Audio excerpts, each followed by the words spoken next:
Good morning and thanks so much for tuning in. This is Buy Now, Sell Now on ET Now. My name is Alex Matthew. With me is Cheryl D'Souza. Let's take you through how the markets are looking. And in fact, as we start this program, it's looking quite rosy for the equity markets here in India. In fact, for the benchmark indices, we are close to the day's high, though we have traded in a very narrow range, I must say, with the Nifty 50 trading in a range of less than 100 points, but currently at close to the high point of the day, like I said. Now, what are the components of that move for the Nifty 50? You have on the top, you have the likes of Larsen, Titan, Bajaj, Finserve doing well, UPL gaining about 1.7%, TTK Mahindra up about 1.4%, indices, Bank, Cipla, IOC all doing well. On the losing end, and you have at this point about 10 to 11 losers.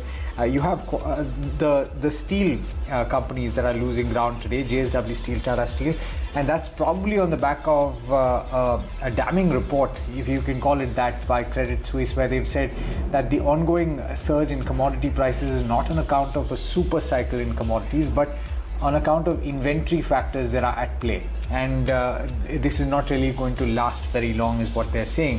So JSW Steel down about 1.7%, Tata Steel down about 1.4%, and that more or less is going to give you a picture of how the sectoral indices are panning out. Also, metals are actually at this juncture the only laggard as far as the sectors are concerned. All of the others are trading in the green, including the Nifty Bank, which was actually trading flat about half an hour to 45 minutes back. The broader markets are actually continuing to outperform the benchmarks, gaining about 0.6% for the mid cap and about 1% for the small cap index as of now. Cheryl, over to you. Morning.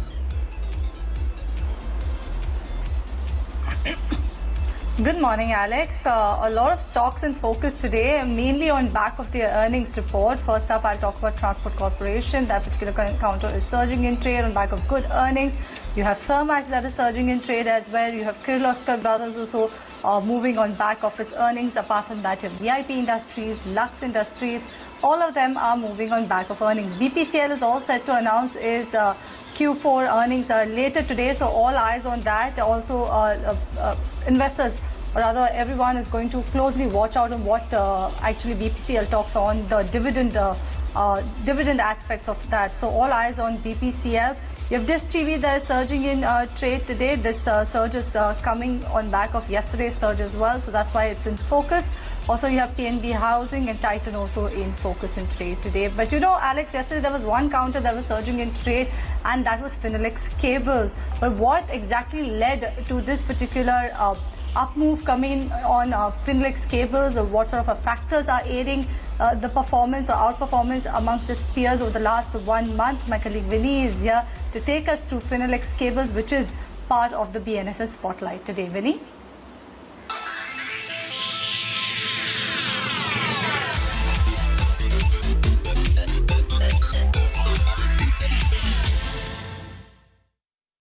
Talking about Finolex Cables, surely this stock has done quite well in the last year as well as in the last couple of days. Also, we have seen that the stock has set a new 52-week high. Today itself also it's on a new 52-week high as well. In the last 1 year, the stock is up 131% and has outperformed and performed better than some of its peers, whether you say Havells or KEI Industries. It has performed than both these stocks. Now, overall, what are the key positive triggers coming in here? One, overall for the cables and wires industry, they are the key beneficiaries coming in for the government's initiatives of the electrification that we have seen. So that is surely benefiting most companies and could benefit Finolex Cable even further. Green shoots coming in the real estate space obviously will benefit cables and wires segment as well. Other than that, unorganized shift from unorganized to organized players is a big beneficiary for these companies as well. Listed players who are doing quite well, this is a beneficiary, and that could further aid Finolex Cable as well.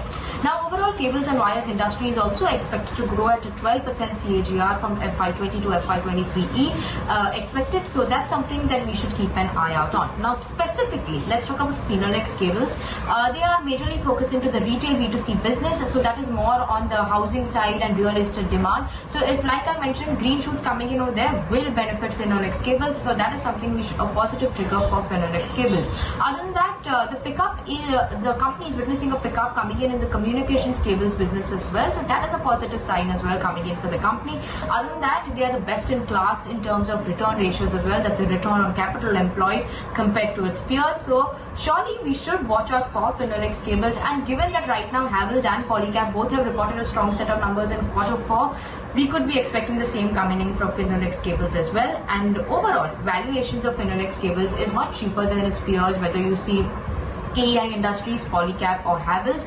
Currently, the valuation, the PE valuation is at 14.98 times compared for FY22. So surely keep an eye out on Finolex Cables. Thank you, Vinny, for the in-depth analysis of what actually could be driving the rally in Finolex Cables. But let's bring on board our experts for today. We have Kunal Bothra as well as Vikas Sethi joining us this morning. Good morning, gentlemen. Thank you for joining us on Buy Now, Sell Now. And Kunal, I'll come first to you on Finolex Cables. How are the charts looking for Finolex Cables? If you see in the last 1 month, it's definitely outperformed its peers. But over the last 1 year or YTD, it's not been that sort of a leader. So how are the valuations, or rather how are the charts looking for Finolex Cables going ahead? Good morning, Cheryl. I think many of the mid-cap stocks have had their phases of uptrend and sideways consolidation. But rarely do you see that when a stock breaks past above a multi-year resistance, you see the stock going into a different range altogether on the upside. Now for Finolex Cable, if you look at the longer term chart specifically, the stock has done exceedingly well. I remember, I think in 2017 and 18, when the stock had given a breakout of its previous multi-year swing highs, it had started a huge uptrend for itself. It lasted for, I think, another 1.5 odd years for the stock. Similar was the case, I think, in 2015-16 as well, when the stock had given a similar kind of a multi-year breakout, and post that you saw the stocks doing significantly higher. What's interesting for Finolex Cables is, even at current levels, the stock in the last month or so has given such a similar kind of a breakout. So what we are talking here is not just a short-term rally or a short-term uptrend for Finolex Cables, but going by the historical evidences and the series of breakouts which you've seen for Finolex Cables, I would sense that this could be a multi-year breakout for the stock. So I think from a positional play, 6 months to 1 year plus kind of a time horizon, it could be a good buy and dips opportunity for the stock.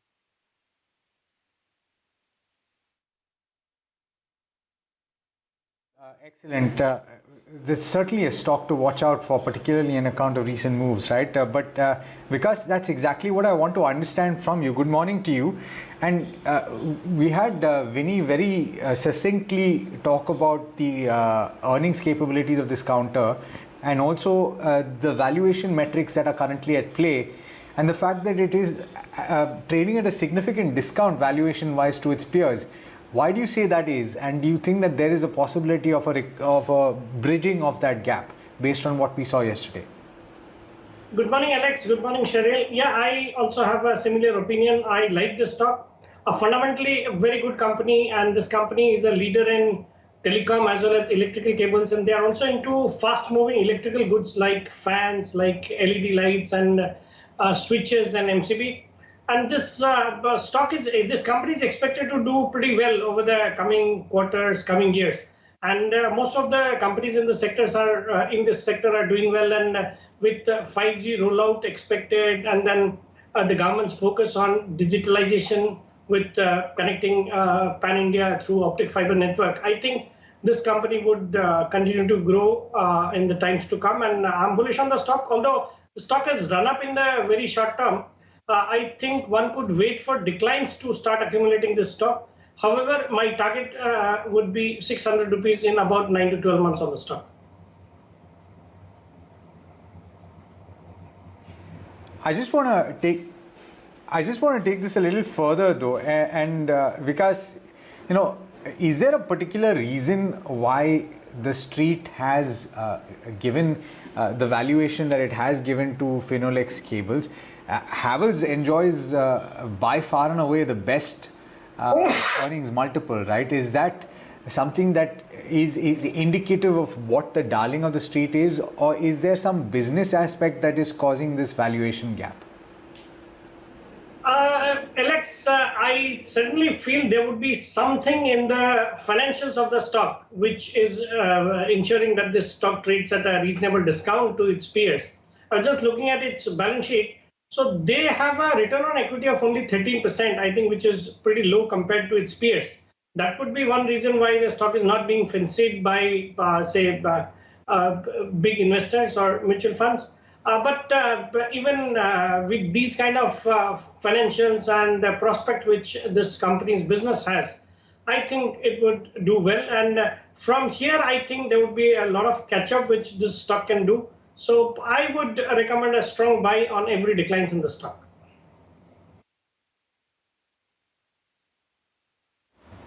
All right, strong buy on every decline is a word coming in from Vikas on Finolex Cables. Kunal also has a similar view on that particular front. But Kunal, what about the other players in the cable segment? Do you think that Finolex stands out amongst all of them on the charts as well?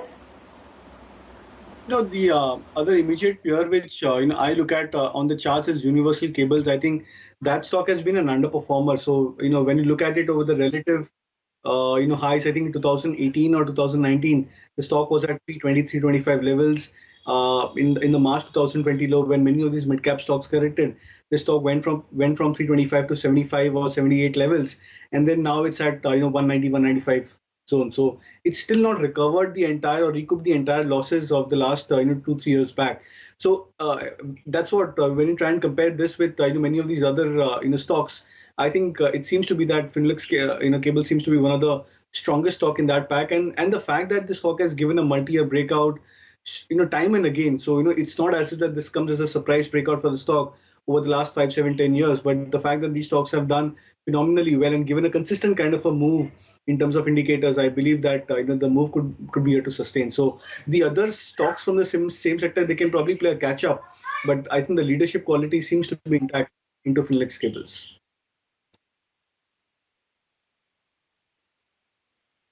All right. Thank you, Kunal, for taking us through your views also on Finolex Cables. As you've seen, both of our experts are pretty upbeat on Finolex Cables.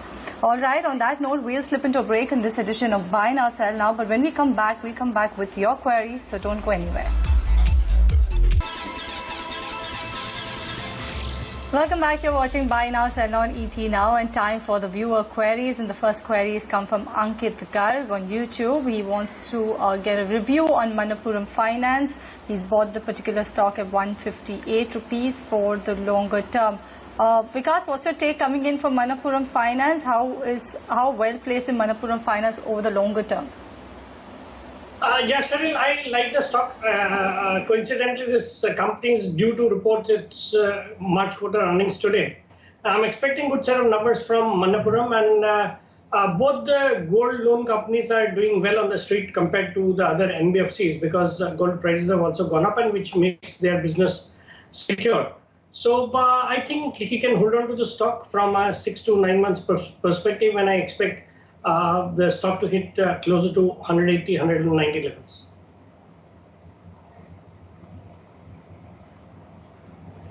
I want to come back to you on this one, Vikas, because this is interesting. Sagar is a very long-term viewer, and I remember in an earlier avatar, I had gotten this question from him where he said that he wanted to invest in Goldiam or Goldiam International, and I believe at the time you had a marquee investor enter the counter, so there was a lot of interest in this. He bought 250 shares at 125 levels, and the stock has done particularly well, I believe, for itself in the recent past. He's asking if he should book profits at this juncture, and he also wants a view on the jewelry stock on the basis of fundamentals like, for example, Titan, Weber Global, considering that this is more or less allied, right? Yeah, true. But I think the stock which is invested into, it's a good stock from the space, and I think he can continue to hold on to that also. As far as Titan is concerned, at the current levels, Titan looks a bit expensive, although it's a good stock, and decline could be looked at if one wants to invest into Titan.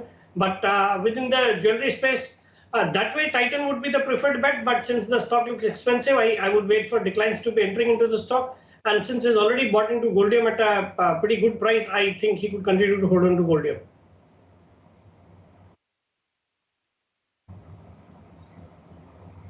The Next query is coming in from Pawan Kumar. He's saying he's holding Indiabulls Housing, June 230 call. He's getting good returns of at least 40% now. He wants to know whether he should exit or wait for the stock to go up to 240. Kunal, what's your take coming in on Indiabulls Housing, June 230 call? See, I think you should book profits over here. So I think we were discussing this stock just about last week as well, when the stock had given a breakout around 220 or 210, 205 kind of a zone. So, it looks very attractive on the charts. There is no doubt about it. But then what happens is these option, prices, they are dependent on a lot of factors that includes not just the prices or the spot prices as a base, but even time value as well. So I think in that aspect, even if the stock remains in a consolidation, say for the next 3, 4, 5 days as well, it's possible that the option price may start eroding. So I think as a prudent strategy, you should try and book out profits over here, and then wait for corrections to come by. So if the stock happens to come back to say levels of 210 to 15 range, then I think buying back an out of the money call for Indiabulls Housing for the June series could again be a good strategy.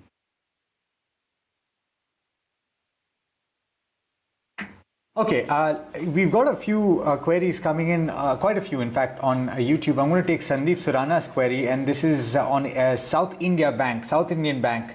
He's holding as many as 3,500 shares at an average price of 33. Would you hold at this juncture, or would you sell? And Vikas, he's looking to hold for at least a year, if not two.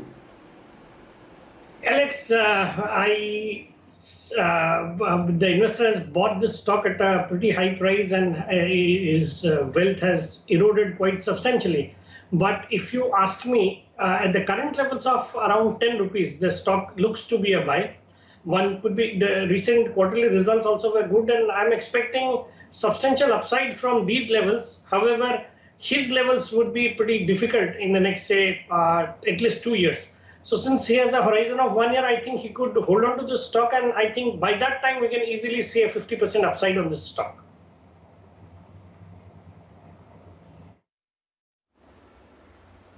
All right, the next query is coming in from Ritesh Garg. He's saying he's bought Titan June 1640 call. He's saying he's actually asking you, Kunal, has Titan share actually crossed triple top level? And if yes, is there any scope for further rally, or is there chances that it may reverse from those levels? The stock is Titan June 1640 call.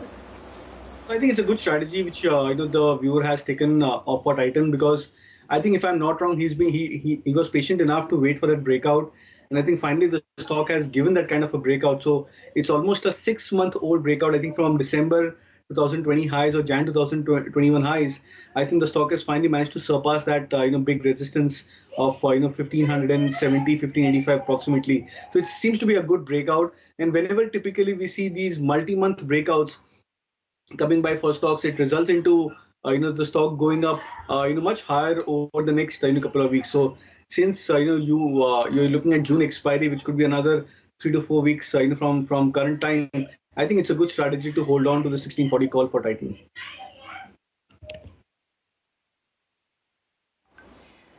Okay, we've got a question from Neeraj, and Neeraj wants to know about Reliance Industries. Neeraj has bought as many as 400 shares at levels of 1,960, looking for the long term, that is 3 to 5 years. Quite a lot could happen, Vikas, in that time, but are you confident that this is a good acquisition price and that the upside is significant for Reliance Industries? Yeah, Alex, I certainly think so. It's a good stock to own from a 3 to 5 years perspective. The fundamentals are excellent. Most of its businesses are doing well. And the big trigger would be the demerger of all its businesses, which we are hearing. And in the next, say, 3 to 5 years, you can definitely assume that that would be done. So once that is done, and furthermore, in the very short term, there are rumors that the Aramco deal could happen, and if that goes through, we could see levels of 2,200, 2,300 again on this stock. So I'm bullish on the stock, and I would recommend a strong hold on the stock.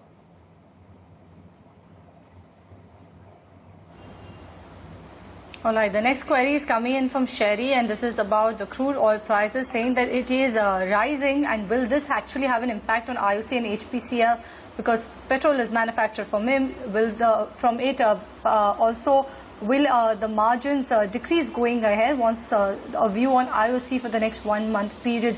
Vikas, what's your take on IOC, HPCL, and how much of an impact will a crude price rise have on the company's margins? And also, what's your view on IOC particularly?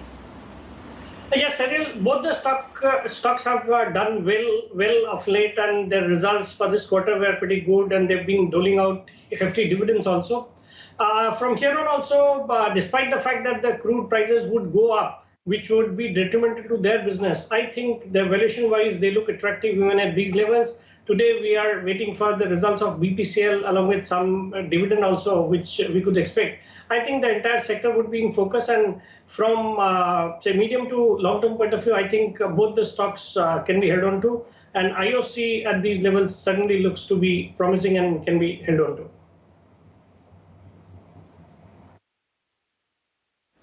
All right, Coromandel International is actually a stock that I think a lot of people have been interested in off late, Kunal.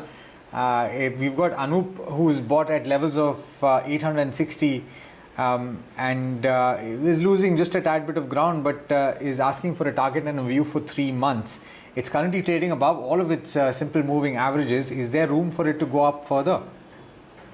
It seems like, because Alex, the stock has finally found its feet back after 3 months or 4 months of mild price corrections. I would say that the stock is managing to make a good comeback for itself, even though the indicators have not broken back above its major highs on the monthly charts or on the quarterly charts for Coromandel Fertilizer. But then you have to look at it in 2 ways. One of that is that the price has recovered and managing to come back towards its major pivot resistance of 860, 865. And the second aspect is that the volumes are also increasing for the stock in this move of rally as compared to the last 3 months or 4 months of subdued price action. Now, in that aspect, I would believe that it's a stock which is, which could be held on from current levels. If this level of 860 gets taken out, say by next month or so, then I believe another, 75 to 80 rupees on the upside could be seen in the near term. So I would suggest a hold on Coromandel Fertilizer, and specifically if the stock gives a breakout of that 860, 865 resistance. Next query is coming from Santi on Federal Bank, saying that the ICICI MF would like to buy 5% through preferential plus open market after the RBI approval. I beg your pardon. Wants to know how will this actually affect the price of the stock, saying that the stock is actually trading between 70 to 92 rupees per share, unable to break the next resistance level of 95 rupees per share. So Santi wants to know how will all of this actually impact Federal Bank? Is there any scope of seeing further upside in this particular counter, Vikas? Yes, Cyril, are bullish on the stock. The results which were declared by the bank recently were pretty good, and most of the private sector banks are doing well, and they're looking pretty good from a medium to long term point of view. So although the stock has gone up from its recent lows and has given good returns over the last, say, month or so, but I think from the current levels also we can see substantial upside. So I would recommend a hold on the stock at the current levels of around 87, 88.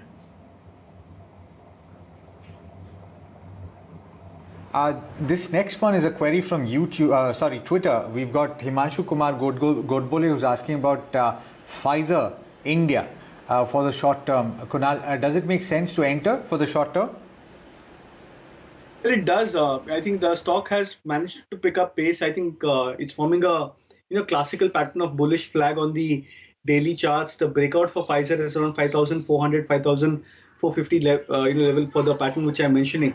And I think the pattern gets broken out. You could probably see a dash towards the previous major high of 5,800. So I think in the anticipation of a breakout at current levels of 5,280, 5,290, I think it's a good buy.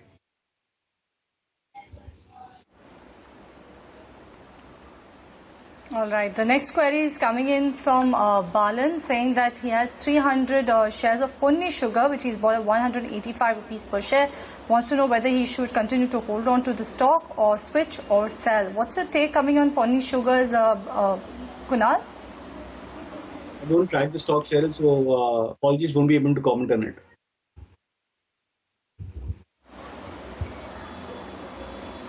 All right. Vikas, you have any, do you track Ponni Sugars by any chance? Does it make sense to continue to hold on to this counter? Yes, Cheryl, I also do not closely track this counter, but within the sugar space, there are umpteen number of counters which could give him comparatively better returns. I think one could look at Balrampur Chini or an EID Pari, Andhra Sugar or a DCM Sugar, DCM Sriram Sugar or Dalmia Sugar. So these are the kind of stocks which I fancy and would recommend him to book profits in Pani Sugar and switch to one of them.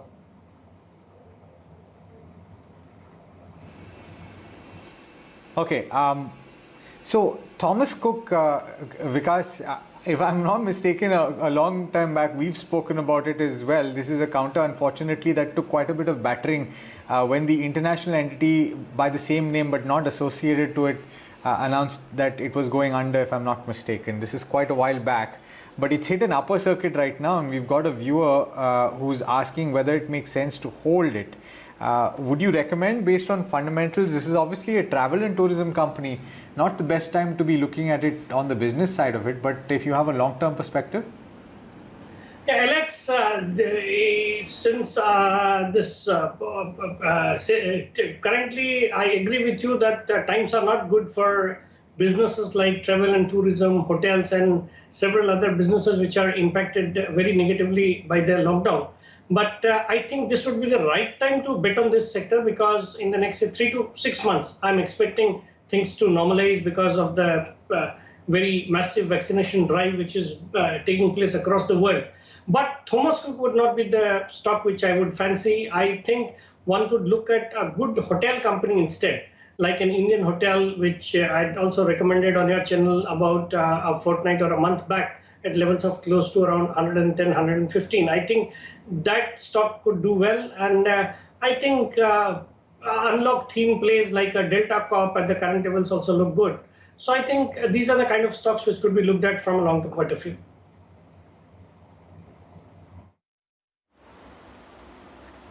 All right, next query is coming in from Rajendra Gandhi and wants to know about Tata Communications. He's bought the stock at 1,161 rupees per share, but the prices are much lower than those levels currently. So what's the opinion coming in on Tata Communications? Kunal, what's your view on Tata Communications? That counter saw a very sharp rally. I'm sure a left-out feeling must have come for most of the investors. So what's your view on Tata Communications? How are the charts looking now?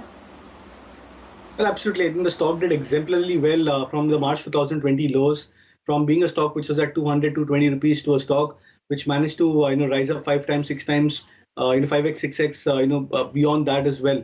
So it's a stock which has done extremely well, and now I believe it's going through a corrective phase. So I think you should wait on for some more time.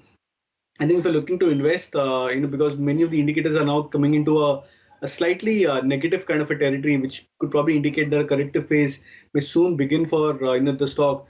And I would sense that it could be at least a 20-25% correction further from current levels. So I would suggest a wait and watch approach, and look at it as a buy on dips. So specifically, if the stock it manages to break around that 900, 950 zone, I think that should be a first point where you should look to start nibbling into the stock, and then keep on adding as the stock drops a bit lower from those levels as well. So a good wait and watch approach as of now, but I think closer to 900, 950 zone is where I would suggest to start accumulating the stock from a longer term view.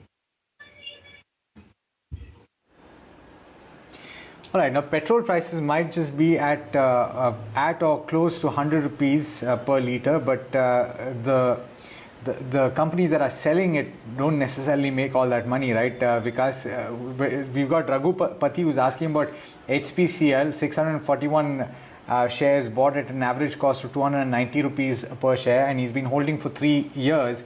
He says that his return is negligible, but I don't think that you can look at it purely on that basis. You have to look at dividend yield also for these companies, right? Would you hold for the next 5 years though? Alex, for the next 5 years, I think there would be umpteen number of opportunities in the market elsewhere, which would give him much, much better returns.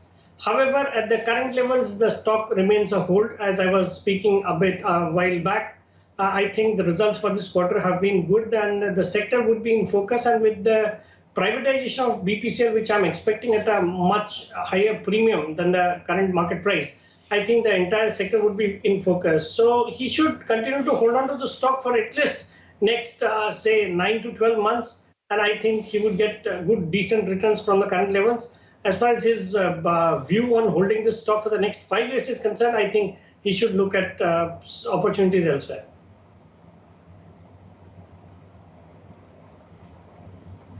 Next query is coming in from Padma saying that she's bought 300 shares of Varroc Engineering at 350 rupees per share. Wants to know whether she should continue to hold on to the counter or switch to another sector altogether. Vikas, what's your take coming in on Varroc Engineering and auto ancillary company? What should Padma do with this current holding? Stay put with Varroc?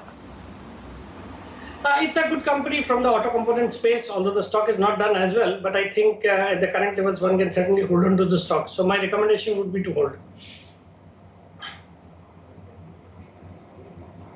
Okay, Senthil Jaykumar has got a question on Dixon, and I'm coming to you on this one, Kunal, because he's asking whether it can be bought at the current levels for the long term. He's talking about a long-term holding, but can he buy at the current levels is the question.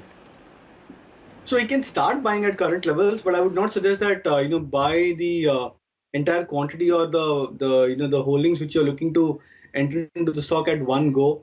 It's a stock which is under consolidation. It's a stock which has done phenomenally well in the last 12 months. I think, if I'm not wrong, in the last 12 months, it's rallied somewhere closer to 7 times or 6 times from its 52-week lows or levels of 500 approximately.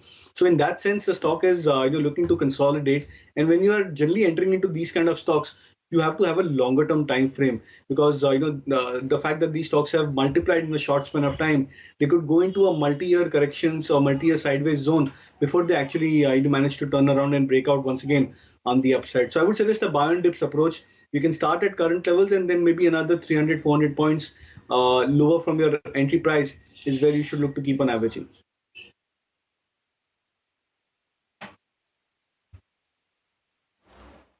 Query is coming from Rajan, and this one is for you, Kunal. He wants to enter a Lupin for the longer term. Wants to know that whether he should wait for some more correction or should he start nibbling in already. No, I think you should start looking at entering the stock at current levels. The breakout with the stock had seen almost 3 weeks back at that 1120 mark. I think it's a big breakout for the stock, and the fact that the stock has not corrected post that. So if you look at the breakout for Lupin of almost 100 rupees, 120 rupees, and post that it's gone through an absolute sideways consolidation, which means it's trying to take time for the stock to digest that breakout and then move up higher to the next level. So I think even as a medium term play, I think it's a good strategy to try and enter Lupin at current levels. If the stock gives you maybe another 20-30 rupees correction on an intraday basis, I would suggest that use that as well as a good averaging opportunity. So I would suggest a buy on Lupin immediately, as well as on any small dips as well which comes along the way. Vikas, coming to you on Tata Chemicals, Mihir has bought at levels of 775, very large quantity, 2,000 shares. Would you hold for the long term? Yeah, Alex, this is one stock which can be certainly held on to. A great company from the Tata stable, and this company is very seriously foraying into electric vehicle space also, which is a big trigger in the years to come. So I like the stock, although the stock has gone up recently, but I think if one has a long-term point of view, I think one should certainly hold this stock.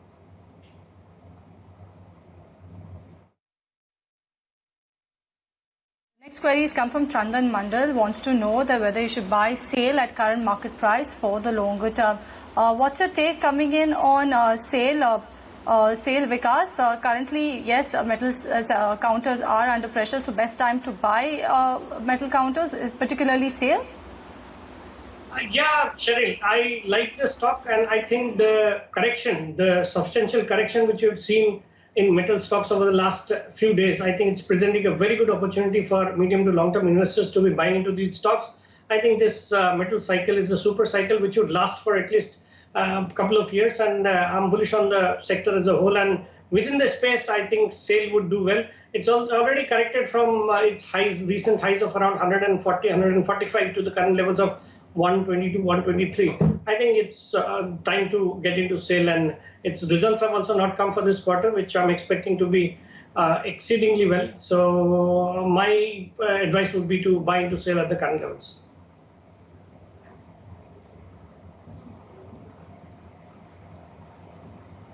Piramal Enterprises, Dhananjay Mokashi is holding. This is for you, Kunal, at levels of 1,655, quantity of 288. Would you sell or hold at this juncture? I missed out on the name of the stock, Alex. We're talking about Piramal Enterprises, bought at levels of 1,655. Would you hold or sell at this juncture? I think you should hold at current levels. The stock has been an underperformer, but it's a quality stock at that. Give it time, and I believe that over the medium term, say another 6 months to 12 months, there is a very strong probability that Piramal Enterprise could join back the league of those large cap performers from the group. So I would suggest the hold at current levels.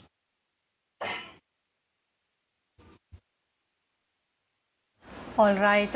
With that, we are end of the query segment. Thank you, Kunal, as well as Vikas, for joining us with your take on Finolex Cables, also resolving viewer queries. But before, at the start of the show, we actually asked Kunal and Vikas about their high-risk and low-risk ideas. And Kunal's high-risk idea for today, I'll just bring it up on the screen as I speak. So Kunal, high-risk idea is MMTC. He has a target of 80 rupees per share with a stop loss of 50 rupees per share. And moderate risk he has on a Federal Bank with a target of 94 rupees per share with a stop loss of 84 rupees per share. And meanwhile, Vikas has a buy call on IG Petro with a target of 750 rupees per share. He expects that in the next 9 to 12 months. He believes that the company has delivered excellent numbers in Q4. Capacity expansion is on track, as well as the valuations remain attractive for IG Petro. He also has a buy rating on Care Ratings with a target of 725 rupees, which he expects that to reach in the next 9 to 12 months. He's saying that low valuations compared to peers, high OPM 43%, dividend 90 by 50, yield is 4%. So that is what Vikas has to say on Care Ratings. So those are the high risk and low risk ideas from both of our experts for today. But we had TTK Prestige that announced a stellar set of Q4 earnings. You saw a sharp surge come in the stock price as well. To talk more on the earnings and the way forward, we were joined by the chairman of TTK Prestige, Mr. T.T. Jagannathan. Good morning, Mr. Jagannathan. Thank you for joining us on ET Now. Let's talk about your earnings and also the way forward. So while your Q4, you've reported a really strong growth. Talk to us about the impact actually are you seeing of the second wave in your Q4 numbers? I beg your pardon, Q4 sales, Q1 sales. No, repeat that question, please. Can you repeat that? I can't hear you. That your Q4, you've seen a strong growth coming. Right, Mr. Jagannathan, I'm repeating the question for you. While your Q4, you actually reported a strong set of growth. We've actually seen the second wave of COVID-19 have an impact from Q1 onwards. Are you seeing any impact on your Q1 sales? Yes, obviously, there is almost a nationwide lockdown, and there is an impact on Q1 sales. In fact, the lockdown is even more severe this time because even e-commerce companies are not allowed to work.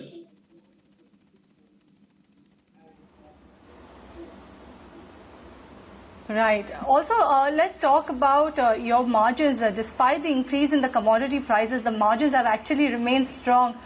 Could you tell us, will this margin levels be sustainable going ahead? It should be sustainable if we achieve the top line. We've taken price increases for the cost increases, and commodity prices have started easing a little bit. So I don't believe there are any further price increases required for now.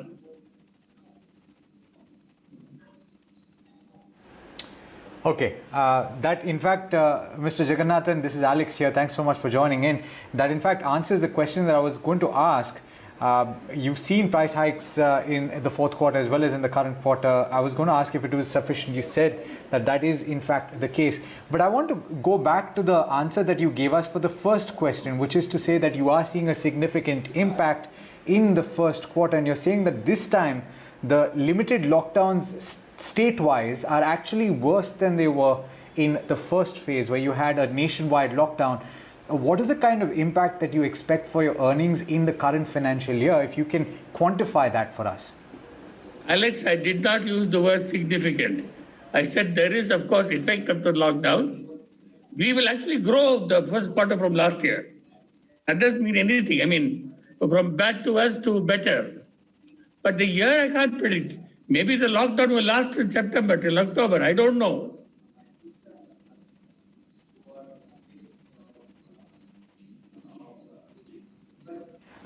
So, having said that, give us a sense of how you see demand panning out, and hopefully the signs that we're seeing, Mr. Jagannathan, and what we're hearing is that we've hit the peak of the second wave of the pandemic.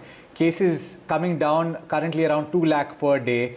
Hopefully, with the vaccination drive gathering momentum, maybe the second half will be significantly better, right? And you have a lot of pent-up demand that also could come in. Give us a sense of how you're seeing demand in the various geographies that you're playing in. God bless you, Alex. I hope what you say comes true.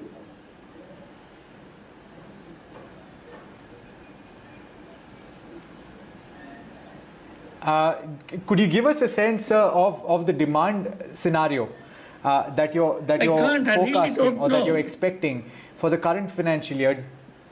You see, you're talking about vaccines. Nobody knows what's happening to vaccines. Can you tell? Absolutely, that's actually true. So forecasting would actually be a little difficult at this stage. Yes. Give us a sense though of the breakup of revenues. Now, if you were to talk about the revenue share that you would normally get from tier 2, tier 3, and from the rural sales, would you say that on account of the way that the pandemic has panned out in the second wave, it's going to have a bearing on the kind of mix that you will see? It will certainly have a bearing. What bearing it will have, I don't know.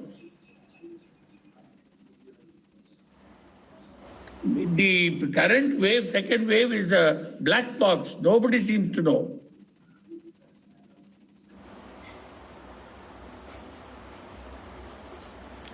Absolutely right, Mr. Jagannathan. Also, that brings me to my next question. Given that a lot of us are at home, we're seeing localized lockdowns as well in many part of the countries. I wanted to know about the e-commerce channel. What sort of proportion of your revenue actually comes from e-commerce channel, and what sort of pace of growth are you actually witnessing on that particular front? Actually, in the last quarter, the e-commerce sales dropped to 20% of our sales because of the fact that all shops had opened. So the shop sales went up. So naturally, the e-commerce sale came down. We'll have to wait and see how it works out in the next year, in this year.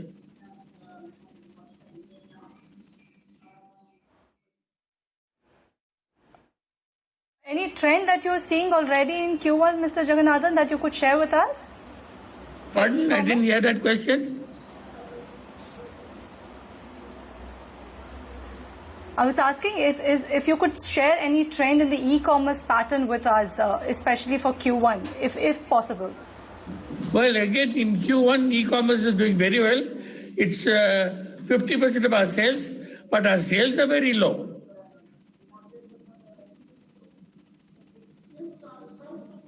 Understood.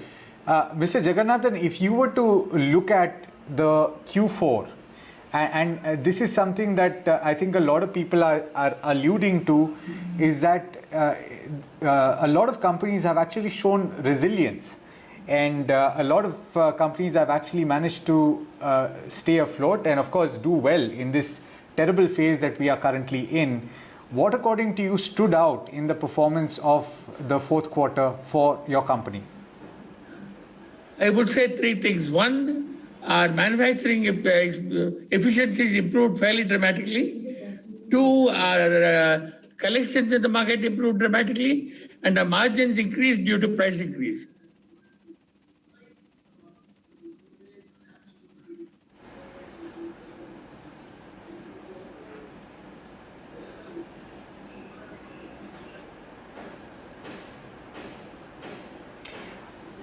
Right. Sir, it's been an absolute pleasure speaking to you. Thank you so much for taking the time and for taking us through not just the Q4 earnings, but also whatever you've managed to tell us about the current scenario. It is really difficult to predict what the impact will be. Hopefully things will improve, and we'll see you very, very soon. On that note, we're slipping into a short break. More on the other side, so do stay tuned.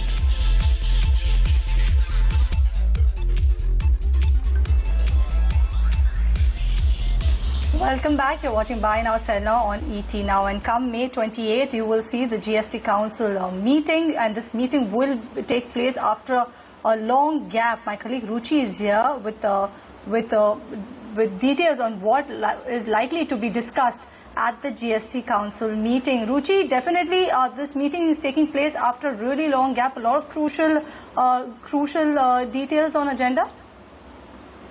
Well, absolutely right. The upcoming GST Council meeting is likely to be an important one, not only because it is happening after a very long time, in fact, after a long gap of 6 months, but also because crucial issues, for example, the GST compensation for the upcoming year will be discussed. We at TT Now are given to understand that the centre so far is seeing a shortfall of close to 1.58 lakh crore rupees, which will be now made up once again, through borrowing. We're given to understand that the GST Council is likely to discuss further borrowing to make up for the compensation fund shortfall. This is coming in light of what ET Now had reported last week, that we are likely to see GST collections fall not only in this month, but also in the month of June as well. In the month of June, it is likely that the collections may fall below the 1 lakh crore mark, and that is likely to be a big gap in terms of the compensation that states were promised from, on behalf of the centre. We're also given to understand that besides this issue, GST rate will be something that will be discussed as well, especially for those items where there was some sort of a distortion in the rates, which means that input GST that was used for making these products was much higher than the GST rate on the product itself, and which is why we're given to understand that the Fitment Committee has recommended on fixing the inverted duty structure on items such as footwear and textiles.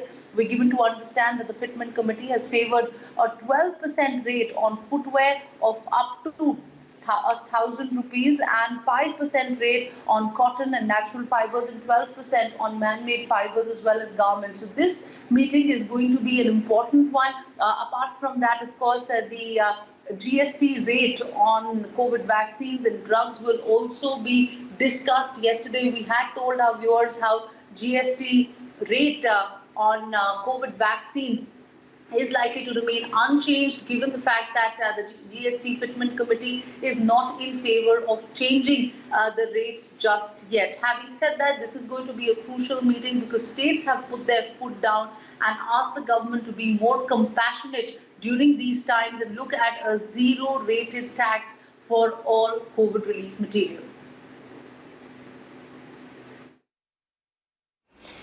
Clearly something to watch out for at the end of the week. Thanks so much for that update, Ruchi. We'll come back to you as and when you get more details. Let's turn to another important update, and this one is on ethanol procurement by sugar companies. The government has revised the timelines for that. ET Now sources have said that this move is undertaken to attract more companies towards ethanol production. Karishma Asudani, who's broken the story, is joining us with more. Karishma, what are you picking up? Good morning. Well, good morning. What we are definitely picking up from this is a major development and positive news for sugar companies. We're picking up that government has released a notification where they've revised certain timelines for sugar companies in ethanol procurement. In fact, government have revised these timelines in order to attract more companies towards the ethanol production. And they've given this relief of 6 months to ethanol companies in completion of project, and they've also extended the manufacturing, the completion of project timeline from 1.5 years to 2 years. So that definitely gives a bigger and a broader window for more and more sugar companies and more ethanol production companies to come forward and participate in the 25% ethanol blending goal. So definitely positive for sugar companies and also in government's whole agenda where they're trying to pull up ethanol as an alternative fuel.